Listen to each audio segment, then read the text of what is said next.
नमस्कार दोस्तों, musical hacker channel में आपका स्वागत है। मैं प्रिंस कुमार जी आपसे बात करूंगा हिंडवेयर स्मार्ट एप्लीकेशन।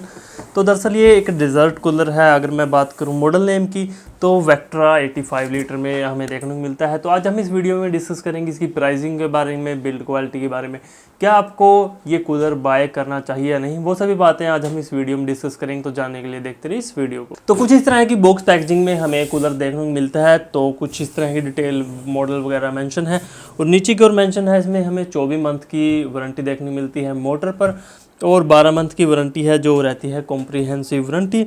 तो कुछ इस तरह की डिटेल इस पर मेंशन है। अगर मैं चलूँ इसके साइड में तो साइड में कुछ और डिटेल मेंशन है, जैसे कि यहाँ पर ब्रांड नेम लिखा है और यहाँ पर लिखा है डेजर्ट कूलर, मॉडल नेम लिखा है इसका। और अगर मैं बात करूँ इसके वेट के बारे में तो इसमें जो वेट है वो रहता है 15 किलो 200 ग्राम और जो मोटर है उसकी जो पावर कंजप्शन है वो रहती है 200 वोल्ट।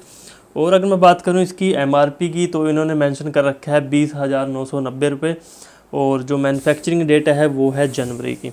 तो कुछ इस तरह की बेसिक डिटेल इस पर मेंशन है। और नीचे की ओर इसमें एक और मेंशन है कि हिंडवेयर की एक एप्लीकेशन है जिस पर आप इस प्रोडक्ट को रजिस्टर्ड कर सकते हो और इंस्टॉलेशन या इसमें कोई भी प्रॉब्लम आती है तो आप एप्लीकेशन की मदद से ही कस्टमर केयर से संपर्क कर सकते हैं। आपको कोई कॉल करने की ज़रूरत नहीं है।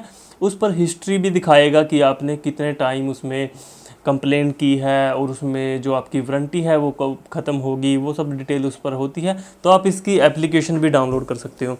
अगर मैं चलूँ इसकी साइड में तो साइड में भी सेम कुछ उसी तरह से इस पर लिखा है।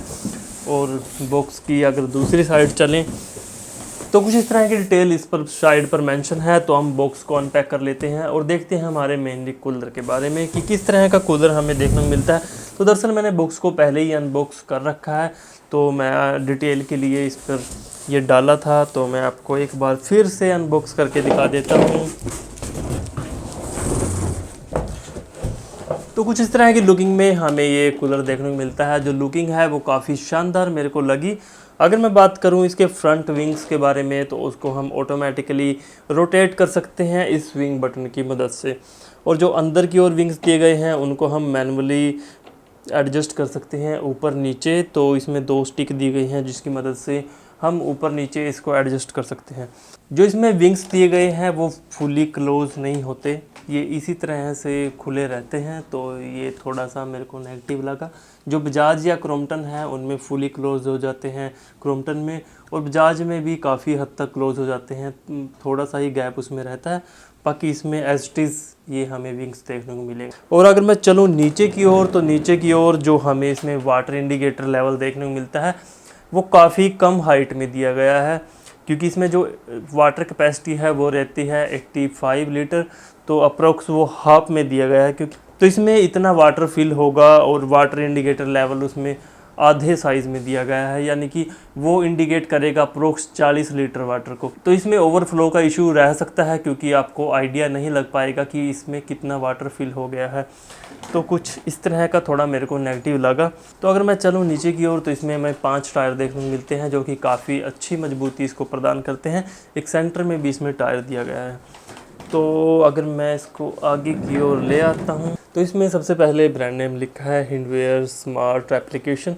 और जो आगे बटन हमें देखने को मिलता है वो रहता है मोटर को ऑफ ऑन करने के लिए, जो इसमें वाटर मोटर दी गई है। और जो स्पीड है, जो हमारी फ़ैन की स्पीड है, उसको हम 3 स्पीड तक कंट्रोल कर सकते हैं। 3 मोड इसमें दिए गए हैं। और इसमें स्विंग मोड भी हमें देखने को मिलता है जिसको हम ऑफ या फिर ऑन कर सकते हैं। जो इसकी फ्रंट ग्रिलिंग लुक है वो काफ़ी शानदार है और जो बटन्स की क्वालिटी है वो काफ़ी शानदार लगी मेरे को। जो बटन्स की क्लिक साउंड है वो काफ़ी शानदार साउंड क्रिएट करती है। तो कुछ इस तरह की ओवरऑल इसमें फ्रंट हमें देखने को मिलता है। जो प्लास्टिक है वो काफ़ी शानदार देखने को मिलती है। तो अगर मैं चलूँ इसके साइड में तो साइड में कुछ इस तरह की लुकिंग में हमें ये हनीकॉम्ब पैड देखने को मिलते हैं। जो साइड पैनल है उसको हम ओपन नहीं कर सकते हैं, तो सबसे पहले हमें बैक पैनल को ओपन करना पड़ेगा, उसके बाद ही हम इसके साइड पैनल को ओपन कर सकते हैं। तो अगर मैं बात करूं इसकी वायर की, तो वायर हमें इसमें काफ़ी छोटी देखने को मिलती है। अप्रोक्स 5 फीट के करीब इसकी वायर का साइज़ रहता है। कुछ इस तरह की लुकिंग में हमें कूलर देखने को मिलता है और इसमें नीचे एक पॉइंट दिया गया है जो कि रहता है ओवरफ्लो के लिए। अगर इसमें एक्स्ट्रा पानी डल जाता है तो ये एक्स्ट्रा पानी इसमें ओवरफ्लो से बाहर निकल जाएगा। तो अगर मैं चलूँ इसके बैक साइड में, तो बैक साइड में कुछ इस तरह का पैनल हमें देखने को मिलता है। इसमें 3 स्क्रू दिए गए हैं जिसकी मदद से हम इसे ओपन कर सकते हैं।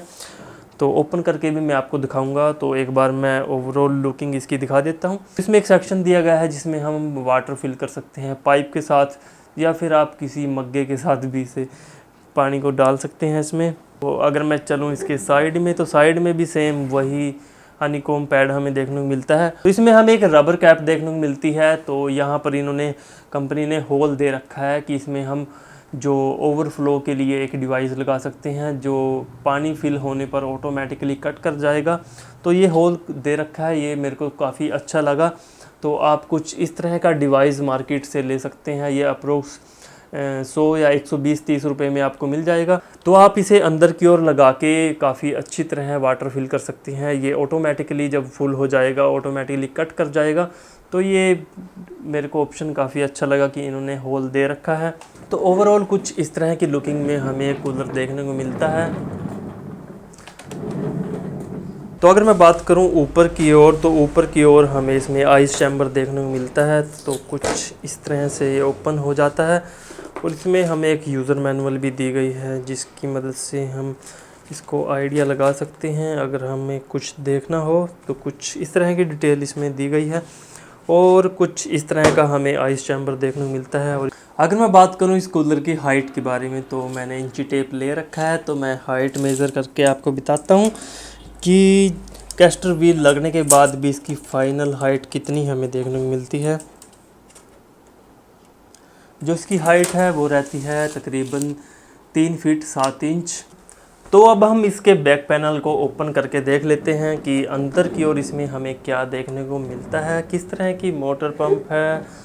तो आपको ये 3 स्क्रू दिए गए हैं जो कि हाथ की मदद से भी खुल जाएंगे। आपको किसी स्क्रू ड्राइवर की ज़रूरत नहीं पड़ेगी।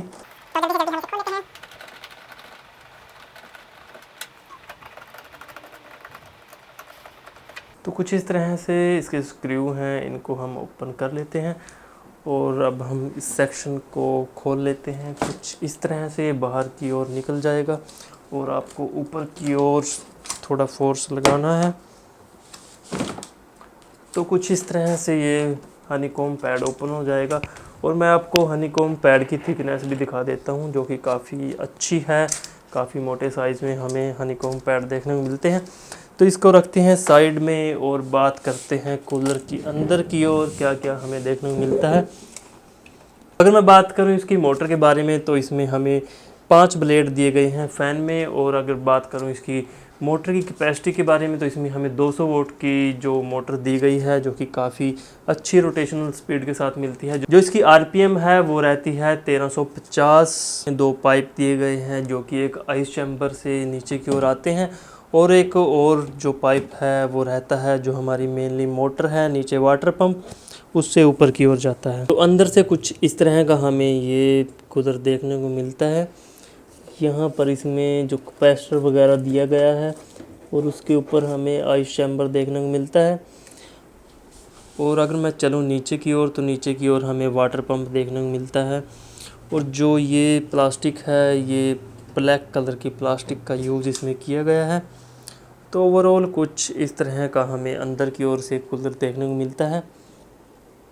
इसमें हमें एक रबर कैप भी दी गई है जिसकी मदद से हम इस कूलर के पानी को खाली कर सकते हैं नीचे कैप को ओपन करके।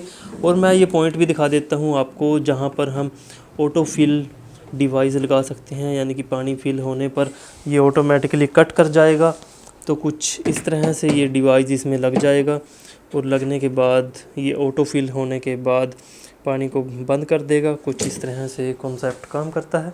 तो हम बात कर लेते हैं इसके नॉइज़ लेवल के बारे में। तो जो रूम का नॉइज़ लेवल है वो मैं आपको दिखा देता हूँ। जो रूम का नॉइज़ लेवल है वो रहता है तकरीबन 25 से 30 dB। तो मैं आपको ऑन करके दिखा देता हूँ कितना नॉइज़ इंक्रीज़ होता है। तो अब हम इसको 1 स्पीड पर यूज़ करेंगे।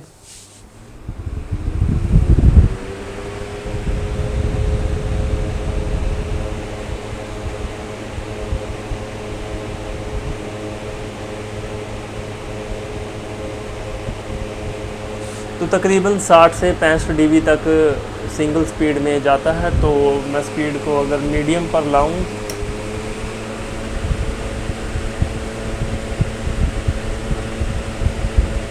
तो तकरीबन 60 से 65 dB तक ही जा रहा है। तो अगर मैं हाई स्पीड पर इसे यूज़ करूं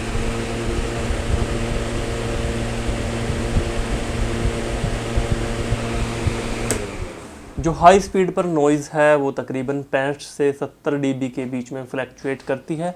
तो कुछ इस तरह की इसकी नॉइज़ हमें देखने को मिलती है। और एक बार मैं आपको विंग्स भी दिखा देता हूँ कि किस तरह से वो काम करते हैं।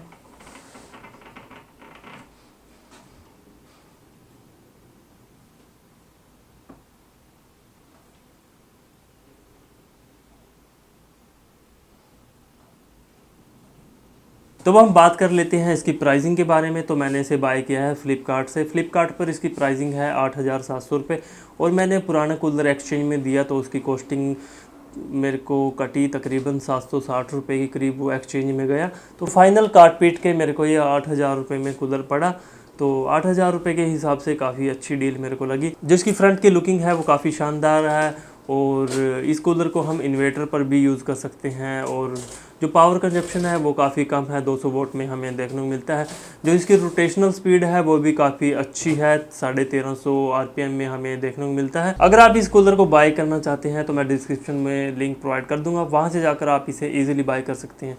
अगर ये वीडियो आपको अच्छी और फायदेमंद लगी तो हमारे चैनल दी म्यूजिक लाइक और सब्सक्राइब कर लीजिए कुछ इस तरह की इंटरेस्टिंग वीडियो देखने के लिए।